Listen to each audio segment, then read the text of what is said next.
권영철의 Y뉴스 넘어가죠. 어서 오십시오. 안녕하십니까. 예, 오늘 Y뉴스. 저는 이제 제목을 미리 보고 왔거든요. 네. 굉장히 궁금해요. 제목 알려주시죠.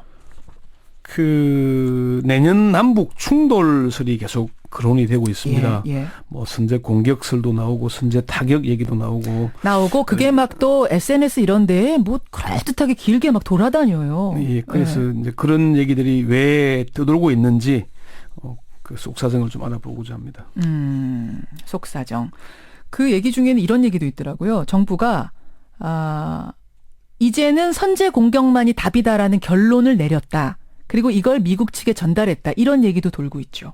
예, 뭐 그런 얘기까지 있습니다. 돌고 있습니다. 예, 예. 오늘 Y뉴스. 일단은 이게 뭐 얘기가 거론되게 된 게 공개적으로 나온 것은 국민의당 최경환 의원, 이게 김대중 마지막 비서관, 대통령 전 대통령의 마지막 비서관인 얘기인데, 예, 예. 이제 그 얘기가 커지기 시작한 거거든요. 그래요. 오늘 예. Y뉴스. 내년에 남북 충돌설.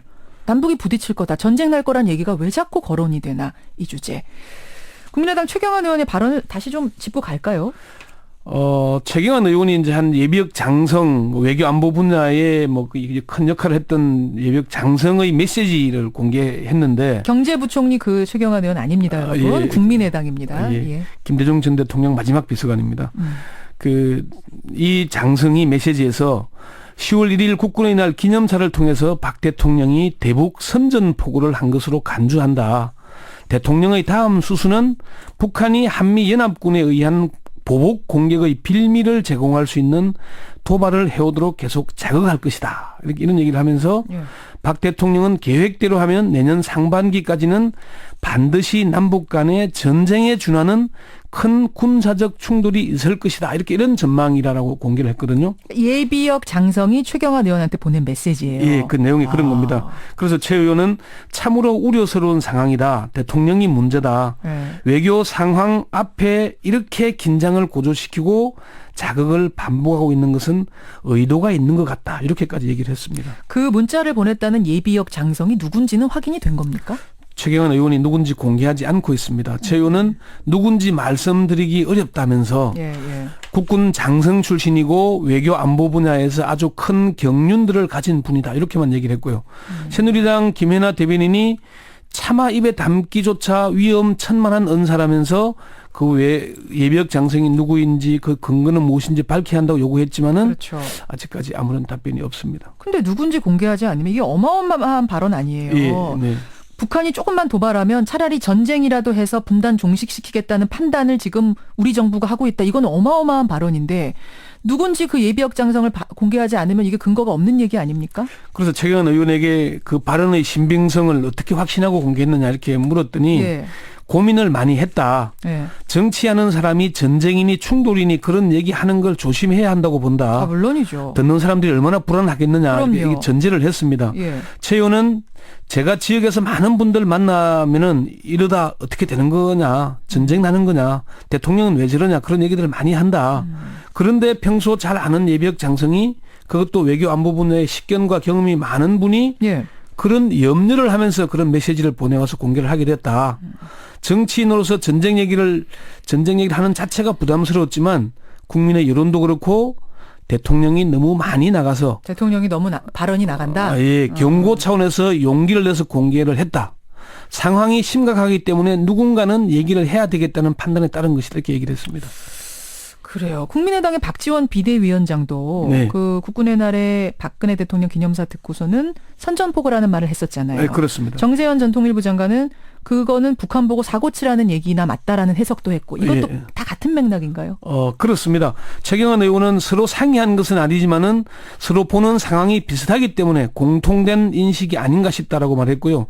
박지원 비대위원장도 의논한 건 아니지만 비슷한 맥락은 맞다 이렇게 얘기를 했습니다. 그러면 이 소문은 어떤가요? 정부가 국가안전보장회의 NSC에서 이제 선제 공격만이 답이다라는 결론을 내렸다. 라고 지금 돌고 있는 그 얘기. 그것도 사실입니까? 단정적으로 사실이다 또는 아니다 이렇게 말하기는 어려운데요. 먼저 그 방금 김현정 앵커가 한 얘기는 제가 직접 들은 게 아니고 저는 자기가 들었다라고 해서 전해 들은 겁니다. 그 얘기가 북한의 5차 핵실험 직후에 NSC 국가안전보장회의가 열렸잖아요. 예. 선제 공격만이 답이다라고 결론을 내렸다. 그 결론을 미국 측에 전달했는데 예. 미국에서는 좀 생각해보자, 검토해보자 이러고 있는 상황이라는 겁니다. 그래서 제가 이게 아무래도 좀 심각한 발언이잖아요. 그럼요. 얘기가 선제 공격이라는 게 뭐. 아무리 지금 청와대 주변에서 나도는 얘기라도 예. 심각한 내용이거든요. 그래서 당시에 NSC에 참석한 정부 고위 관계자에게 예. 선제 공격만이 답이다는 그런 논의를 했느냐라고 확인을 했더니 예. 사실이 아니다라고 하는 게 아니라 딱 잘라서 그렇게 물으면은 답변하기 난감하다 이렇게 얘기를 했어요. 잠깐만요. 예. 전화 통화하신 거예요? 예. NSC에 그 당시 참석했던 사람한테. 예. 선제 공격만이 답이다 그런 논의했어요? 이렇게 물으셨어요? 예. 그런 예, 아니 그게 무슨 소리야? 라는 답이 온 게 아니라 예. 딱 잘라서 그렇게 물으면 내가 답변하기가 난감하죠. 이런 답이었어요? 예. 그래서 그런 논의를 했다는 거냐 추가로 물었더니 예. 회의라는 게 말씀 있고 회의 주재자에 예. 각 부처 보고가 있고 대책 방향 보고가 있고 이런 방향으로 가야겠다고 하는데 딱 잘라서 선제 공격 결론 내렸냐 물으면은 답변하기 곤란하다 이렇게 설명을 했습니다. 그러면서 예를 들어 내일 당장 5분 뒤에 서울에 핵 공격을 한다, 발사 준비를 한다 그러면은 얘기가 다른 것 아니냐 이렇게 반문을 했습니다. 이 정부 고위관계자는 다만 예. 그런 결론을 내려서 미국에 전달했다는 건 사실이냐는 질문에는 예. 그건 너무 나간 얘기다. 그게 우리 마음대로 통보를 하면은 공격을 마음대로 하느냐라면서 북한의 핵실험이 있었기 때문에 우리가 회의를 했고 예. 군사적으로 철저한 대비가 필요하고 예. 외교적으로도 앞으로 어떻게 막을 것인지 대비가 필요하고 예. 남북 관계 차원에서도 대비가 필요하다고 방안을 강화해 나가겠다는 얘기가 있는 것이다 이렇게 얘기를 했습니다. 그러니까 선제 공격만이 답이라는 결론을 내렸다고 확인하지는 않았지만 그런 대비책이 논의되지 않았다고 부인도 하지 않은 겁니다. 그러니까 핵 공격을 할 거다라는 어떤 정보가 들어올 경우에는 선제 공격을 할 수 있다라는 그런 논의가 있었던 것으로 뭐 부인하지 않았다는 거군요. 예, 그렇게 보이죠. 그래요. 그날 회의는 지난 9월 9일에 열린 이 회의인데요. 예. 박근혜 대통령이 아마 라오스 순방 중이었을 겁니다. 예. 그래서 황교안 국무총리가 주재를 했습니다. 아, 그래요. 예. 자, 그럼 다시 주제로 돌아오죠. 네. 지금 계속 이제 떠돌고 있는 그 얘기. 진짜로 내년에 전쟁 날 거냐? 뭐 이런 소문들. 어떻게 그런 결론을 종합적으로 내리셨어요? 전문가들의 전망은 엇갈립니다. 가능성이 있다는 쪽은 남북 간 대화가 단절되고 완충지대인 개성공단과 금강산 관광이 중단된 데다가 지금 남북 간 상호 비방을 계속하고 있지 않습니까? 예. 그럴 위험성이 높다 이렇게 전망을 합니다. 반면에 가능성이 낮다고 보는 쪽은 박근혜 정부가 그런 의도성을 갖고 북한을 계속 자극하는 건 맞지만 그렇다고 대규모 충돌이 일어나기는 어렵다 이렇게 봅니다. 군사 전문가인 정의당 김종대 의원은 예. 야당에서 전쟁 얘기를 꺼내는 건 적절치 않다고 본다.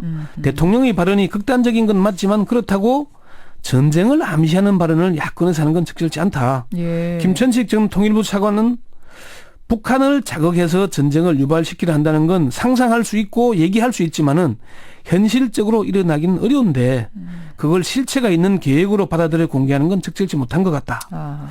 그렇게 얘기를 했고요. 김 전 차관은 상식적으로 대한민국은 전쟁을 수행할 힘도 권한도 없다. 뭐 평시 작전권이 있지만 전시 작전권이 없잖아요. 그렇죠.